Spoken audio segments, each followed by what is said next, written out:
Hello guys, మనకి test క్రికెట్లో అత్యధిక పరుగులు చేసిన ప్లేయర్ ఎవరు అంటే మనందరికీ టక్కును గుర్తొచ్చేది సచిన్ టెండూల్కర్ పేరే కదా.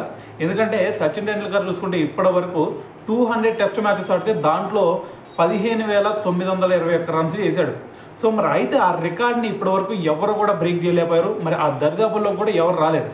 అయితే మరి ఇప్పుడు ఒక యంగ్ క్రికెటర్ మరి ఆ రికార్డ్ని బ్రేక్ చేసే ఛాన్స్ అయితే కనిపిస్తూ ఉంది. సో అతను ఎవరో కాదు, మరి మీరందరూ విరాట్ కోహ్లీ అనుకోవచ్చు. సో విరాట్ కోహ్లీ కాదు, మరి ఇంగ్లాండ్కి చెందిన జో రూట్. సో అతను చూసుకుంటే మరి నిన్న జరిగిన జింబాబ్వేతో మ్యాచ్లో చూసుకుంటే 13,000 రన్స్ అయితే క్లియర్ చేయడం జరిగింది. సో మరి ఇంకొక 2,921 రన్స్ కనుక చేశాడు అంటే మరి సచిన్ టెండూల్కర్ రికార్డు బ్రేక్ అయిపోయింది. అయితే ఇప్పటి వరకు చూసుకుంటే తన ఏజ్ చూసుకున్నా సరే ప్రజెంట్ 34 ఇయర్స్ మాత్రమే ఉంది.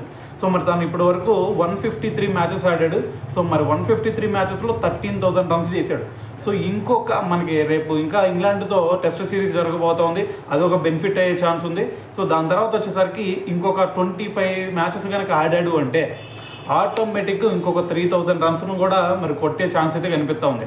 సో మరి 16,000 రన్స్ కనుక కొట్టాడు అంటే ఇప్పటి వరకు టెస్ట్ క్రికెట్లో ఎవ్వరూ కూడా మరి 16,000 రన్స్ను అయితే రీచ్ అయింది లేదు, ఈవెన్ సచిన్ టెండూల్కర్ కూడా. సో మరి ఆ రికార్డును కూడా మరి జో రూట్ తన ఖాతాలో వేసుకునే ఛాన్స్ అయితే కనిపిస్తోంది. సో ఇప్పటి వరకు మరి సచిన్ టెండూల్కర్ రికార్డుని ఎవరు కూడా అందుకోలేరు అనే సినారియో నుంచి మరి జో రూట్ సో మరి అత్యధిక పరుగులు చేసిన టెస్ట్ క్రికెటర్గా మరి తన పేరు ఉండే ఛాన్స్ అయితే కనిపిస్తోంది. సో మరి చూద్దాం, మరి ఇంకొక 25 మ్యాచెస్ కనుక ఇదే ఫామ్లో కంటిన్యూ అయ్యాడు అంటే ఆటోమేటిక్గా సచిన్ టెండూల్కర్ రికార్డు కూడా బద్దలైద్దని చెప్పాలి.